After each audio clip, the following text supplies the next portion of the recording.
Neil, how are you all feeling a few days after the cup final? Is it fully sunk in what you've all achieved? Not really, though. But the atmosphere has been fantastic, as you can imagine. The a lot of good feeling around the place. Players are, galvanised and full of energy, and they probably don't have the time to take stock of the achievement just yet, but they're feeling good about themselves, and as we all are. How important is it that they use that result and how you won the game on top of the previous two wins to really kick on and get that momentum back for the rest of the season? Well, you're hoping that a big burden of the pressure's off them, and they can go out and play a bit more freely, with a little less anxiety now as well, and just chip away at winning games and finding our consistency. But there's no doubt it's fantastic achievement for them, and it's given them a huge psychological lift. When you talk about that pressure, do you sense that there was part of kind of extra pressure on them ahead of that because they knew they still had the quadruple treble to potentially achieve on top of what they're trying to achieve this season? Yeah, I mean, it was a double whammy, so they've completed one part of, what was required of us, and now we have to dig deep now. We have to, claw back a big sort of deficit, but it's not beyond us. And but what we have to do is find consistency of performance, and the players know that. Neil, Robbie Nielsen in the after-match press conference said that he'd watched Celtic on more than a few occasions, and he said most of the teams that have got success played that 5-4-1 and tried to squeeze you into the middle of the park and avoid you getting any great width. Do you think that's what teams are doing and why they're getting success, because you didn't have the options before to try and get down the flanks and open them up with like a Mikey Johnson, a James Forrest, somebody who's got a trick? Yeah, well, we don't have those players available, obviously, so we're 2-0 up after 45 minutes, so whatever his tactical plan was, it obviously wasn't working. I think for us, we need to improve defensive set plays. It's been a problem for us for the majority of the season, but we've no problem scoring goals. Defensively we need to definitely improve.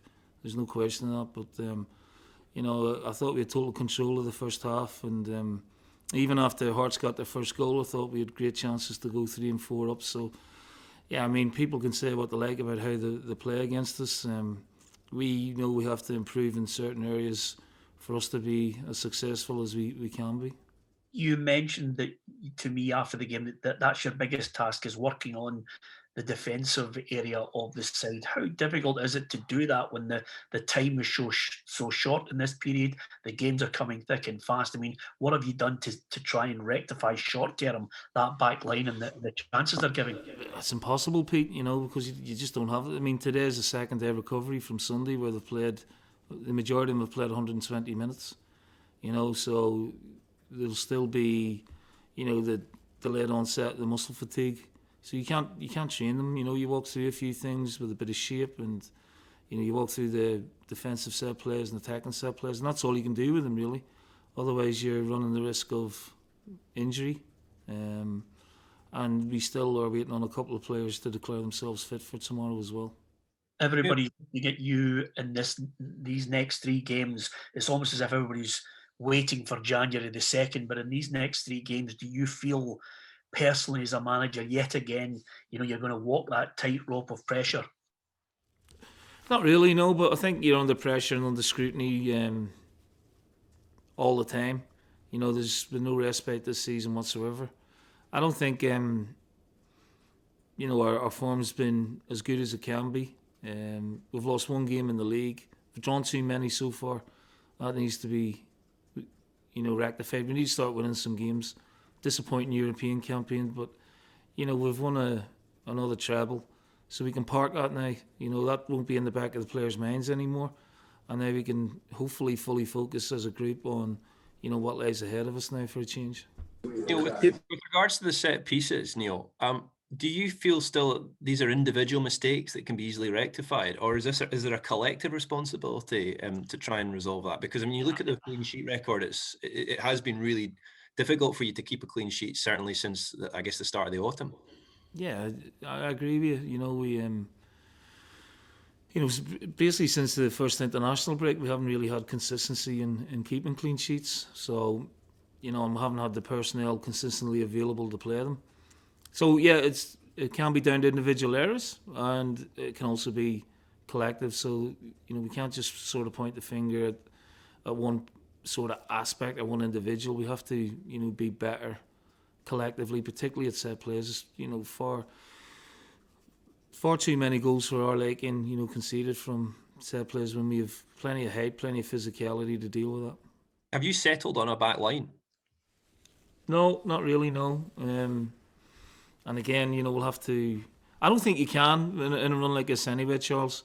It's just impossible to keep churning out the same players with the Wednesday, Sunday, Wednesday, Saturday. With these games coming up, we have to keep players fresh, and it's just a huge volume of games this month. Looking at the gap, which of course is bridgeable, but this is the first time that the players have been the chasers rather than the team that is being chased. Is there a different psychology there?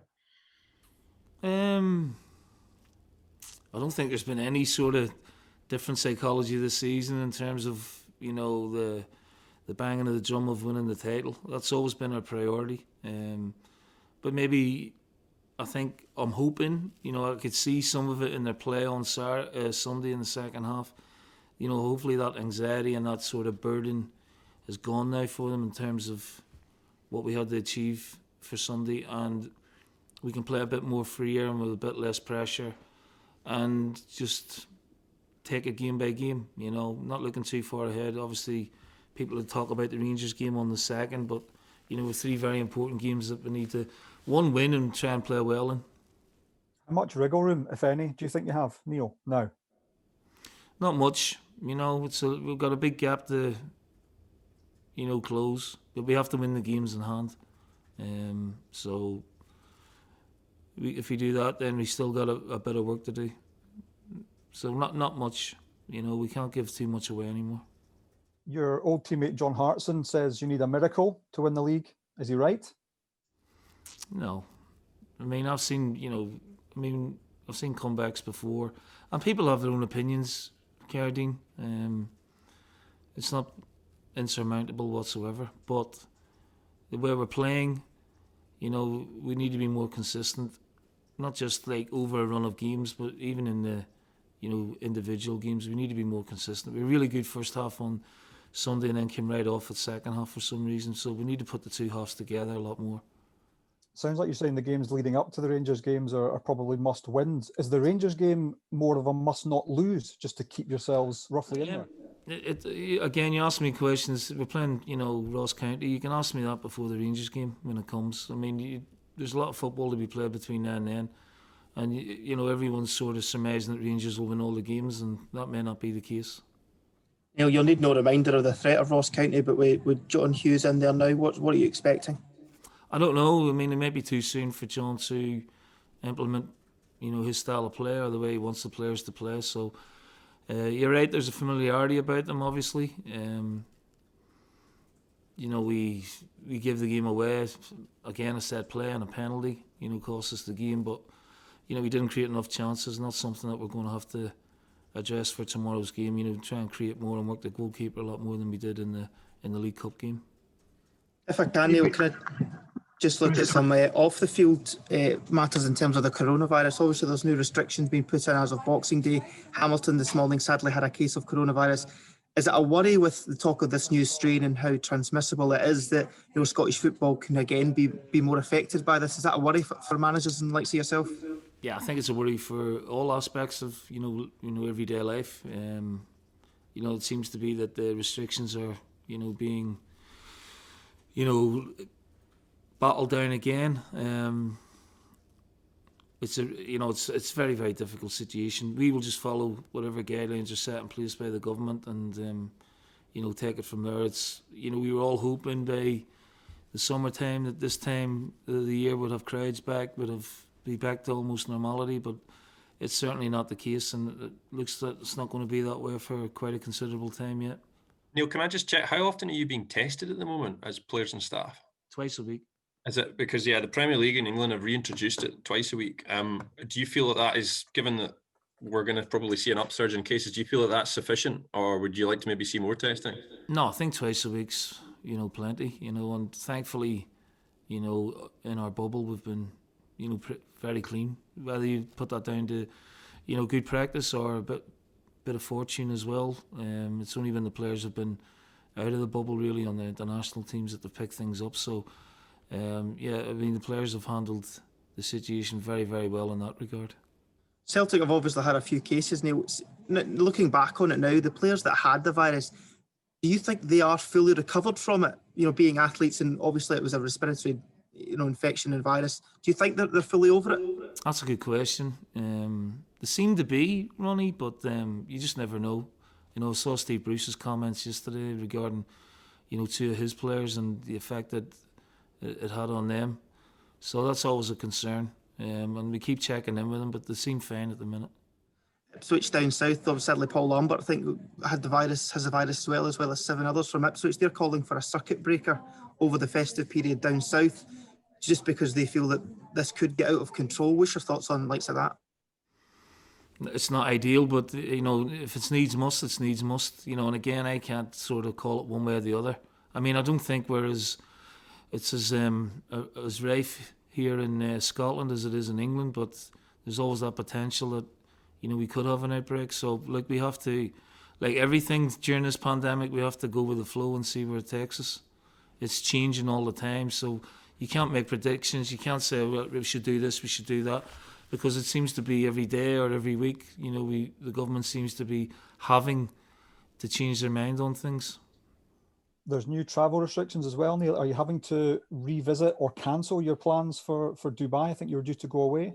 Not at the minute, but we may possibly have to. So again, that's a decision that, won't be in our hands. It'll be for the associations or the government to decide on that. So again, we'll just abide by whatever they say. Neil, when we talk about the volatility of football, we only have to look back 3 weeks to the last Ross County game. The headlines were full of the manager's position being in jeopardy. 3 weeks on, one of the managers has gone, and it's Stuart Kettlewell. Yeah, I was surprised. I thought he did a great job there, and I spoke to him on Saturday night just to, wish him well, and I knew how much the job meant to him and how much Ross County meant to him as well.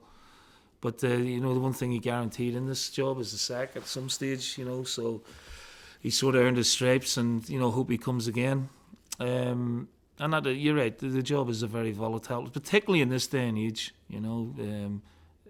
it's more volatile than ever. But, thankfully, my own board haven't listened to the outside noise, and, we've got a bit of catching up to do and some great things to still try and achieve. So, we're very focused on that now.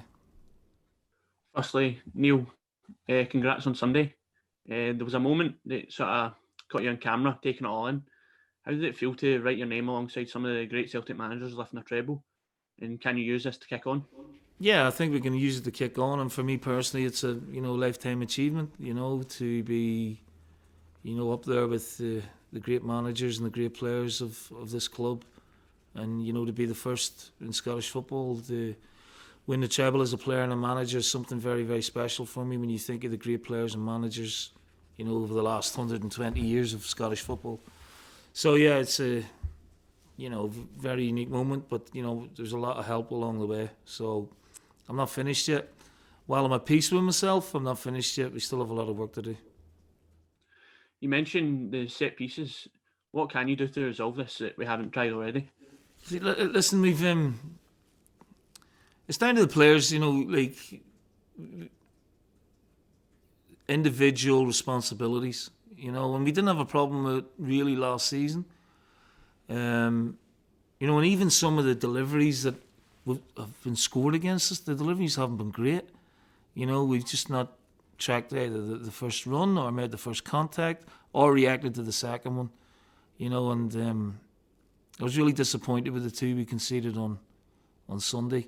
It's not as if we're getting cut open by teams and getting totally outplayed. You know, it just seems to be we're not dealing with balls in our box. So we actually did change the way we were marking from corners for a couple of games where we had one player zonal and the rest picking up.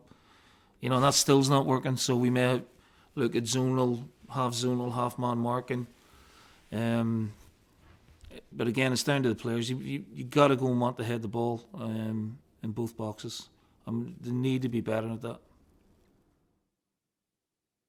Neil, sorry if I missed it. Have you got any ins or outs for the game? Scott Brown took a knock at the end. Did he? Yeah, Brownie's a major doubt. Shane Duffy's a bit of a doubt. Not long term, obviously. They should be okay for Boxing Day. And Cham, he's back in training. El Hamed, he's out on the grass, so he's not a million miles away. But we will look maybe to freshen things up a little bit as well, because you know, mentally and physically, it took a lot out of them on Sunday. Sorry, was Cham injured? He had a thigh strain, but he's back in training now.